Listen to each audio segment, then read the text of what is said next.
Halo keluarga Jahitmar, ketemu lagi sama Vilen. Hari ini aku membahas beberapa hal tentang tips menjahit. Terutama buat kalian yang baru pertama kali jahit atau yang belajar jahit sendiri, yang otodidak. Nah, ini adalah tips-tips yang aku harap aku tahu duluan sebelum aku belajar jahit.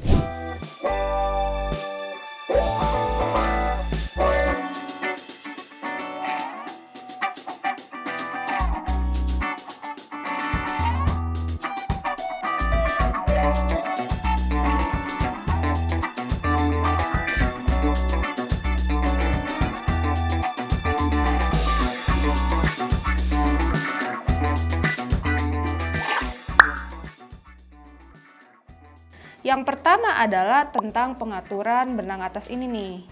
Ya. Jadi kalau seandainya kita mau jahit itu, kita mau ganti warna benang, kita kan biasanya kita keluarin semua benangnya, kita tarik keluar. Akan lebih mudah kalau seandainya misalnya kita mau ganti dan ini kita gunting dari sini, terus tinggal kita ikat dan kita pasang kembali. Jadi ceritanya kita mau ganti warna benangnya. Jadi kalau biasanya kan kita suka mau tinggal ditarik lepas gitu terus ganti dengan benang warna yang lain. Akan lebih mudah kalau seandainya kita caranya begini, kita gunting di area yang longgar seperti ini, yang punya jedanya lumayan banyak. Kita gunting,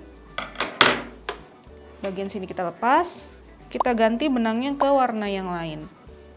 Misalnya kita mau ganti ke warna coklat. Pasang penahan benangnya, dan yang bagian sini ini tinggal kita ikat, kita satuin.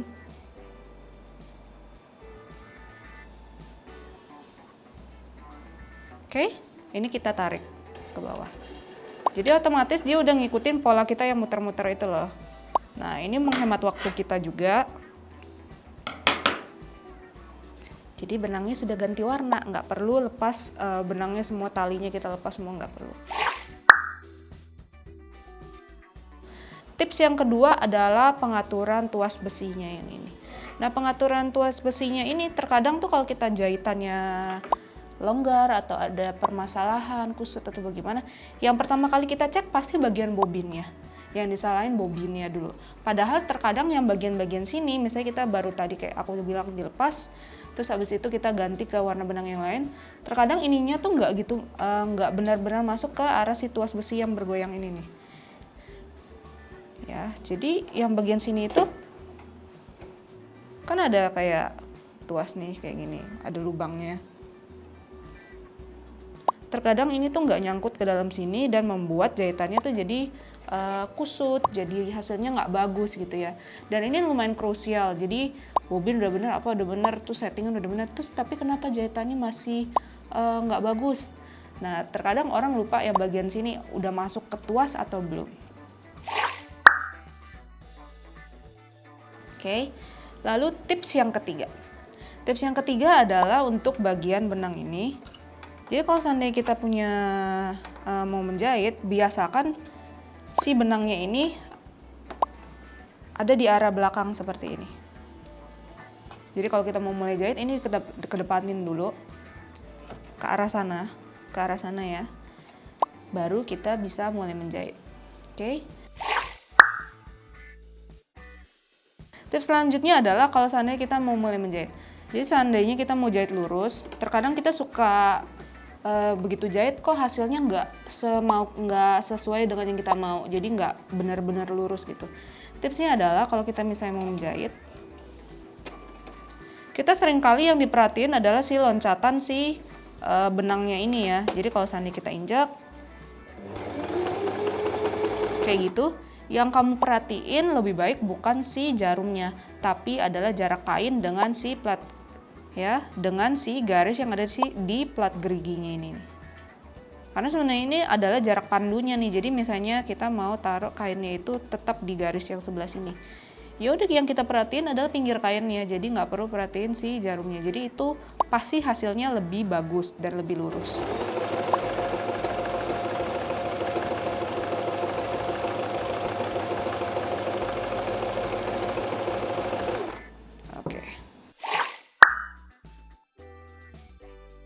Tips yang selanjutnya adalah selalu menggunting benang setelah kalian selesai menjahit. Jadi misalnya kalian udah selesai satu setikan. Yang bagian sini harus tetap kamu gunting terlebih dahulu. Kenapa?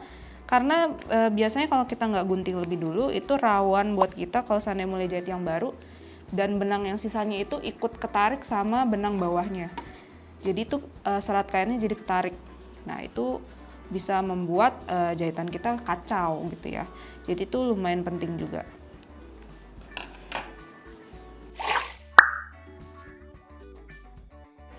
Tips yang selanjutnya adalah kita kembali perhatiin lagi tuas besinya yang bagian sini. Kenapa? Jadi kalau seandainya kita ngejahit dan posisi tuasnya itu dia ada di bawah, ini bagian sini lebih baik nggak kita utak-atik dulu. Biasanya kita suka mau naik-naikin gitu ya. Kenapa? Soalnya kalau seandainya ini lagi di bawah, otomatis needle kita, jarum kita itu lagi di posisi paling rendah. Jadi kalau seandainya kita naikin, itu dia mentok sama yang ini. Nah, jadi tuh jarumnya tuh bisa aja rusak. Jadi lebih baik pastiin dulu bagian besinya ini naik ke atas maksimal. Otomatis needle kamu pasti ada di atas. Nah, ini baru boleh kamu naikin.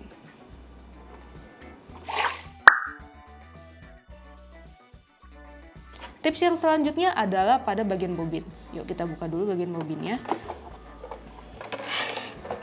Jadi bagian bobin ini kita sering banget bingung mau masukin spoolnya arahnya udah benar atau enggak sih. Nah aku sering banget juga bingung. Jadi caranya adalah kalau aku memperhatikan arah jarum jam. Kalau arah jarum jam itu kan begini ya, ke arah sana gitu kan semua. Nah ini harus berbalik arah dari arah jarum jam, jadi balik. Si arah benangnya ini harus ke balik arah jarum jam. Baru kita masukin ke dalam spool. Masukin dalam skoci, sorry. Kayak gitu. Oke. Terus kita masukin kembali ke kumparannya.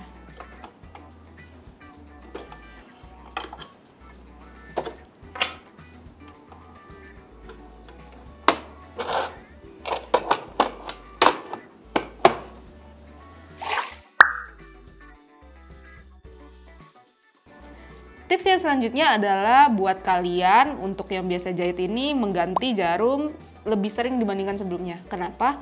Jadi terkadang kita kalau bikin project itu ada kain yang tebal. Jadi kain yang tebal itu kan nomor jarumnya berbeda dengan kain yang tipis. Jadi setiap kali kita ganti project, kita ganti kain, kita juga harus ganti jarum sesuai dengan kebutuhan si kainnya. Jadi menjaga si kestabilan jahitan kalian.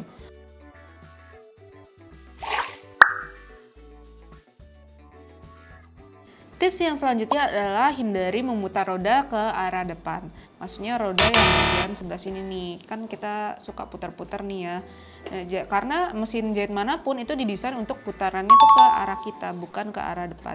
Jadi supaya meminimalisir kerusakan mesin, lebih baik kita ikutin alurnya dia aja. Jadi putarannya itu ke arah belakang.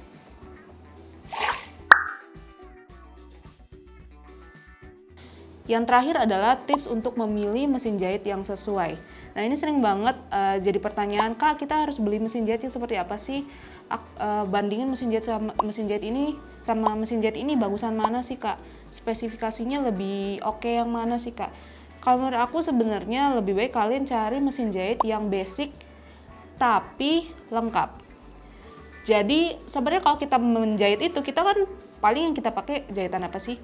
Yang jahitan yang lurus, lalu jahitan pola yang zigzag, atau mungkin kalian pakai yang untuk yang kelim-kelim sederhana, terus juga untuk lubang kancing. Jadi kalau seandainya terlalu banyak fitur pun sebenarnya nggak akan kepake sama kita. Jadi yang kita pakai ya itu aja gitu. Jadi kalau buat aku lebih baik kalian investment ke mesin jahit yang sesuai dengan budget kalian. Atau mungkin kalian punya mesin jahit yang sudah lama di rumah yang sudah tua, nah itu kalian bisa pakai, kalian bawa ke tukang servis, terus habis itu kalian betul-betulin dan itu kalian pakai. Kenapa? Aku anjurin lebih baik mulai dari yang kamu punya dulu, karena sebenarnya kalau mesin lama itu kan besi semua dan itu dia lebih tahan lama dan lebih tahan banting. Oke, itu dia tips-tips yang bisa aku kasih buat kalian yang belajar jahit sendiri di rumah. Misalnya kalian belajar jahitnya dari nonton video ini atau mungkin kalian belajar jahit dari Pinterest. Nah, ini dia tips-tips yang kayaknya perlu kalian tahu sebelum kalian beli mesin jahit atau belajar jahit.